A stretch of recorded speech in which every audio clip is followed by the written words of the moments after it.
Assalamualaikum warahmatullahi wabarakatuh. Selamat pagi, selamat siang, selamat sore, dan selamat malam bagi teman-teman yang ada di luar sana. Perkenalkan, nama saya Raffi Abdullah Sakif, kelas 1110, nomor absen 26. Pada video pembelajaran kali ini, saya akan menjelaskan materi ekonomi kelas 11 semester 2, yaitu indeks harga, yaitu yang terdapat pada tugas ketiga saya. Isi materinya adalah: yang pertama, terdapat pengertian indeks harga. Yang kedua, ada ciri-ciri indeks harga. Yang ketiga, ada peranan indeks harga. Yang keempat, ada jenis-jenis dari indeks harga. Dan yang kelima, ada penyusunan indeks harga. Mari kita masuk pada materi yang pertama, yaitu pengertian indeks harga. Indeks harga adalah perbandingan antara harga rata-rata suatu barang pada tahun yang dihitung dengan harga rata-rata pada tahun dasar. Selain itu, indeks harga juga merupakan ukuran yang menunjukkan pertumbuhan atau perubahan harga dari waktu ke waktu. Misalnya, kamu mau membandingkan dari tahun 2017 dan 2016. Yang kedua, ciri-ciri dari indeks harga. Yang pertama, indeks harga digunakan sebagai standar perbandingan harga dari waktu ke waktu, yaitu memungkinkan perbandingan harga tahun 2017 dengan tahun 2016 atau tahun 2017 dengan tahun 2015. Jadi kamu bisa memilih tahun-tahun yang berbeda. Yang kedua, penetapan indeks harga didasarkan pada harga yang relevan, yaitu menggunakan data harga yang dianggap relevan untuk perhitungan indeks. Yang ketiga, indeks harga dihitung dengan berdasarkan waktu yang memiliki kondisi ekonomi yang stabil, yaitu perhitungan dilakukan pada periode dengan kondisi ekonomi yang stabil. Nomor 3, peranan indeks harga.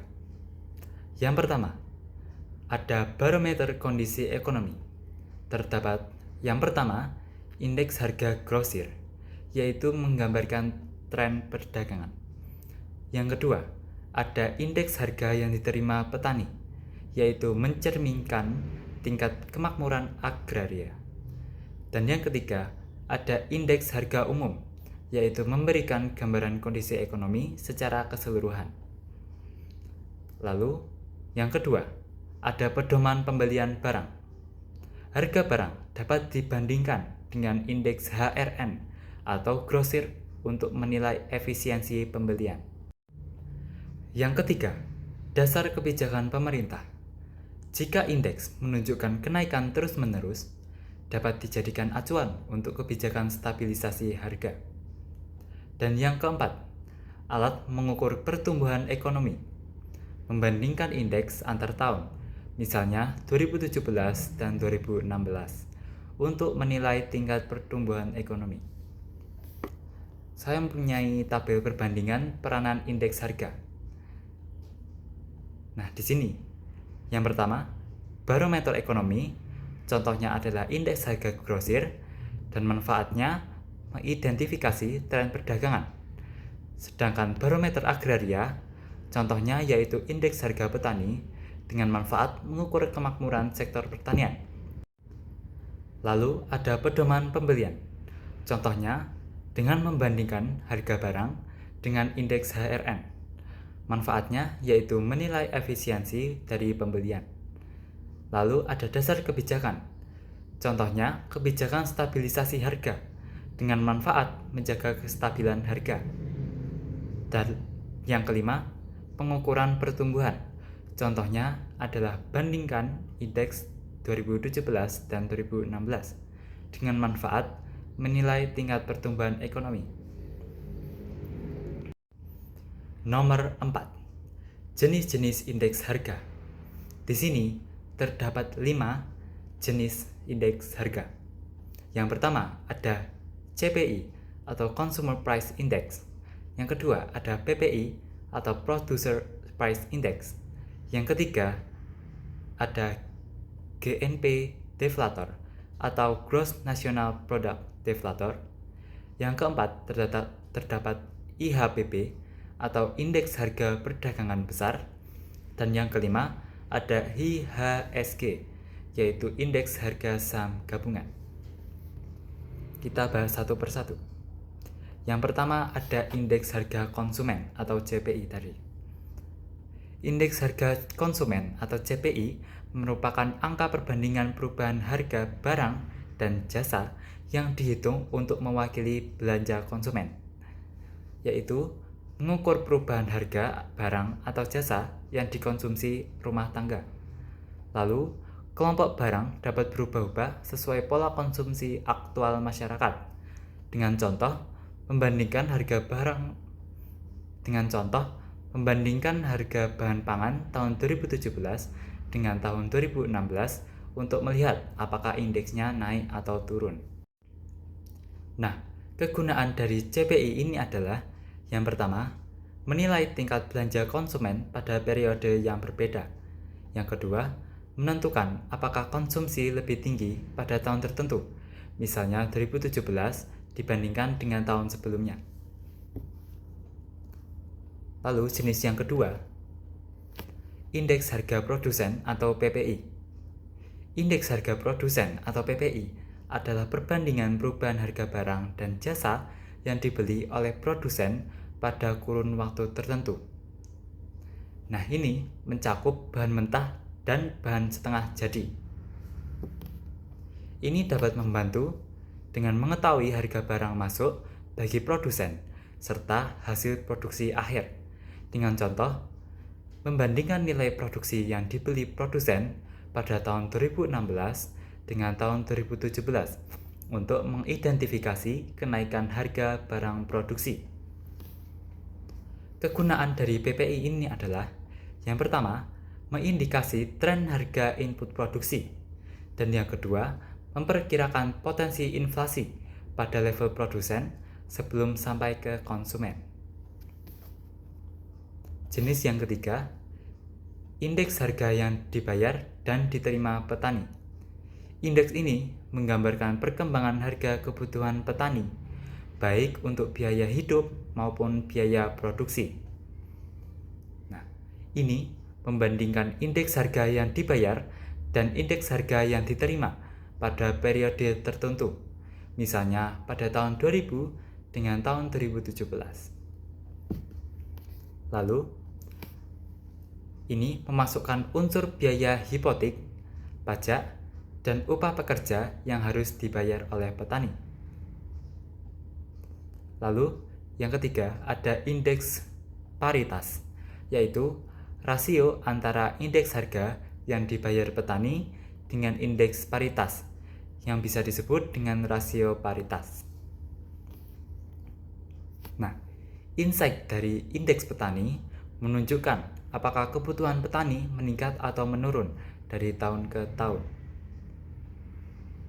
Ini juga mengidentifikasi kesenjangan antara harga yang diterima petani dan biaya produksinya. Yang keempat, indeks harga implisit atau GNP deflator. Indeks harga implisit atau GNP deflator digunakan untuk menentukan tingkat inflasi dengan membandingkan GNP nominal dan GNP real. Yang pertama, ada membandingkan GNP nominal, misal pada tahun 2016 dengan GNP real, misalnya pada tahun 2017. Lalu, terdapat hasil perbandingan dapat memberikan tingkat inflasi antar periode. Nah, pada kegunaan GNP deflator ini, yaitu untuk mengukur inflasi ekonomi secara keseluruhan tanpa tergantung pada satu keranjang barang tertentu. Lalu yang kelima, terdapat indeks harga perdagangan besar atau IHPB. IHPB menggambarkan pergerakan harga komoditi yang diperdagangkan di suatu daerah. Nah, ini memantau perubahan harga bahan mentah dan barang jadi di pasar. Ini fokus pada harga pasar secara luas, bukan hanya pada konsumen akhirnya.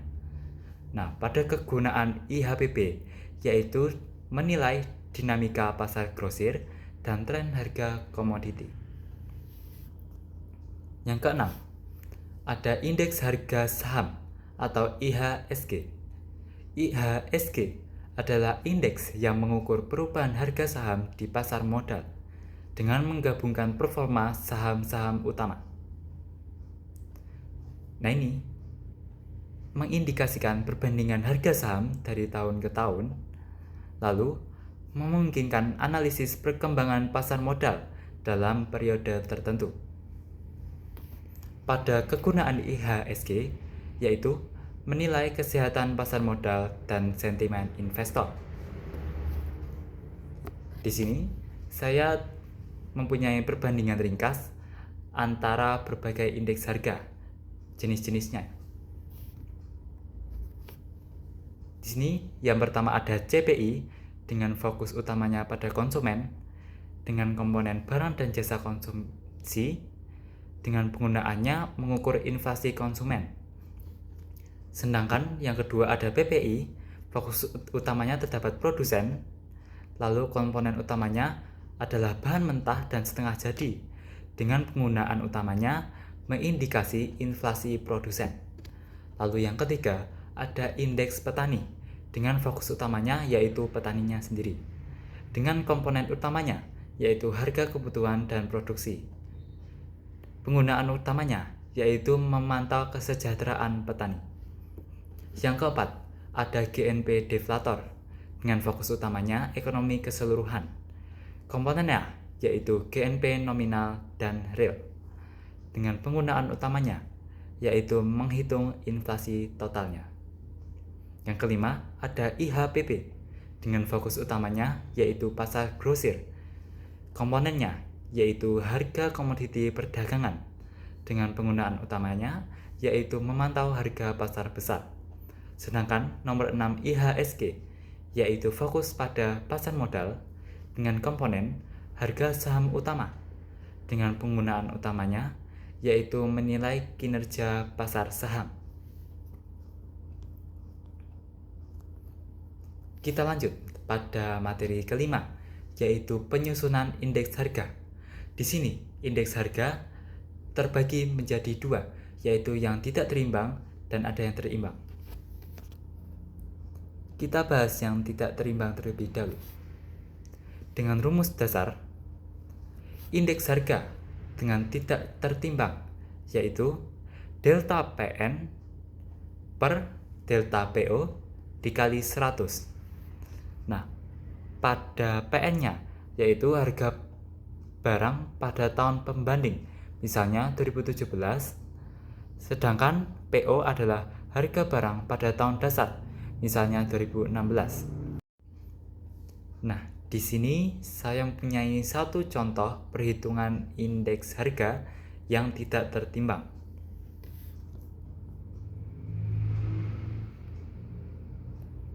Di sini dibedakan menjadi 2016 dan 2017 dengan jenis barang A, B, C, dan D.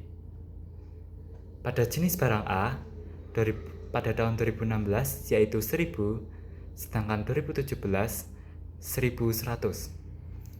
Pada jenis barang B, 2016 1200 dan 2017 ada 1.500.000. Pada barang C, pada 2016 ada 500 dan 2017 ada 600. Pada barang D, yaitu pada 2016 terdapat 2700 dan pada tahun 2017 yaitu 2600. Nah, ini masing-masing tahunnya kita jumlahkan terlebih dahulu. Misal pada tahun 2016 ada 1000 ditambah 1200 ditambah 500 dan ditambah 2700. Nah, hasilnya adalah 5400. Sedangkan 2017 jika dijumlahkan masing-masing dan hasilnya adalah 5700. Nah, yang pertama, hitung delta PO atau pada 2016 tadi dengan jumlah yaitu 5400. Sedangkan dengan delta PN atau pada 2017 yaitu 5.700. Nah, lalu kita masukkan ke rumus tadi. Delta PN per delta PO dikali 100. Kita masukkan menjadi 5.700 dibagi 5.400 dikali 100, yang hasilnya adalah 105,56%. Nah, dilihat dari sini, maka harga pangannya meningkat menjadi 5,56% dari 2016 ke 2017. Jadi yang dilihat itu lebih dari 100%-nya. Sedangkan kalau di bawah dari 100% yaitu menurun. Yang kedua, yaitu penghitungan indeks harga dengan tertimbang. Nah, pada rumus indeks harga tertimbang sendiri, yaitu delta PN kali W per delta PO dikali W lalu dikali 100 dengan W, yaitu faktor penimbang, dengan dapat berupa kuantitas, ukuran, atau bobot lain. Jadi bedanya itu terdapat W-nya itu ya, yaitu faktor penimbangnya itu. Nah, di sini saya juga terdapat satu contoh soal dari penghitungan indeks harga tertimbang.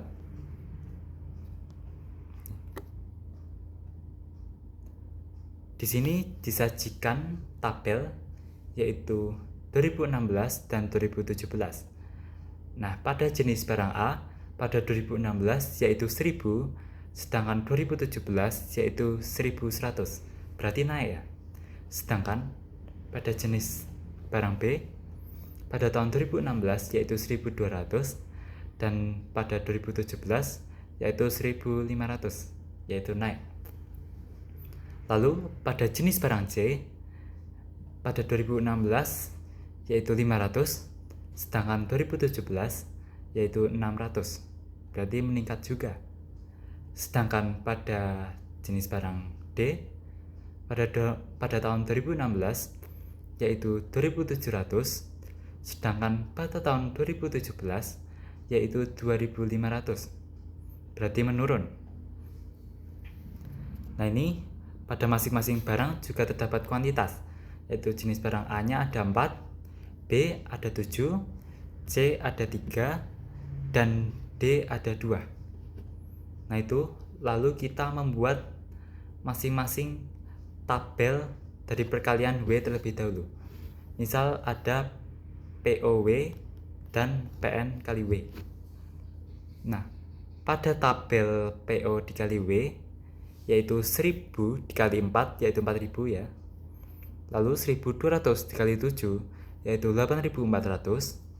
500 dikali 3 yaitu 1500. Lalu 2700 dikali 2 yaitu 5400. Sedangkan PN dikali W yaitu 2017 nya tadi ya, dikali W. Nah, pada barang A 1100 dikali 4 yaitu 4400. 1500 dikali 7 yaitu 10500. 600 dikali 3 yaitu 1800. Sedangkan 2500 dikali 2 yaitu 5000. Nah, masing-masing dari tabel tersebut kita jumlah ya. Lalu kita fokus pada tabel PO dikali W dan PN dikali W saja. Pada PO dikali W yaitu 19.300 dan PN dikali W sama dengan 21.700. Lalu kita masukkan rumus tadi yang tertimbang, yaitu delta PN dikali W per delta PO kali W dikali 100.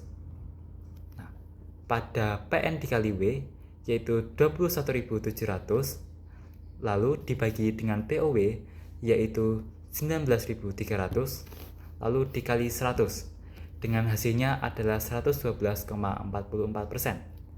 Maka indeks harga tertimbang menunjukkan dengan kenaikan 12,44% dari 2016 ke 2017. Berarti naik ya, lebih dari 100% yang dihitung. Sedangkan kalau kurang dari 100% itu menurun. Sebelum mengakhiri pembelajaran, mari kita mereview bersama-sama pada materi indeks harga. Nah, materi pertama yaitu pengertian indeks harga, yaitu perbandingan harga dari tahun sebelumnya dan tahun setelahnya.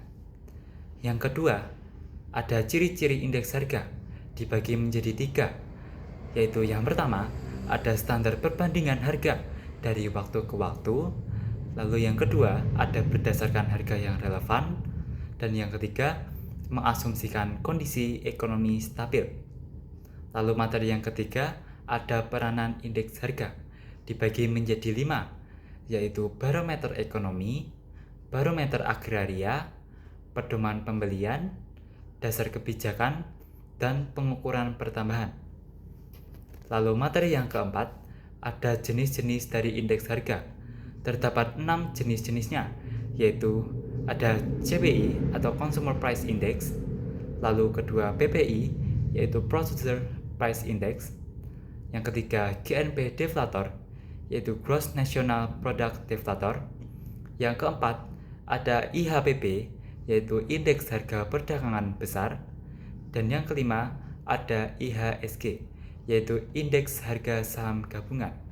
Lalu yang keenam terdapat indeks petani. Lalu pada materi kelima yaitu penyusunan indeks harga yang dibagi menjadi 2, yaitu tak tertimbang dan tertimbang.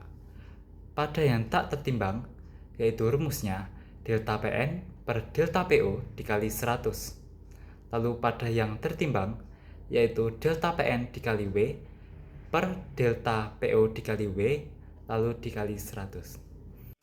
Terima kasih teman-teman telah menonton hingga akhir. Semoga ilmu yang saya berikan dapat bermanfaat juga untuk kita semua. Saya juga mohon maaf bila terdapat kesalahan kata atau perilaku. Matikan rasa malas bahama, mari belajar bersama. Sampai jumpa di video selanjutnya. Selamat pagi, selamat siang, selamat sore, dan selamat malam, serta sampai jumpa. Wassalamualaikum warahmatullahi wabarakatuh. Ya.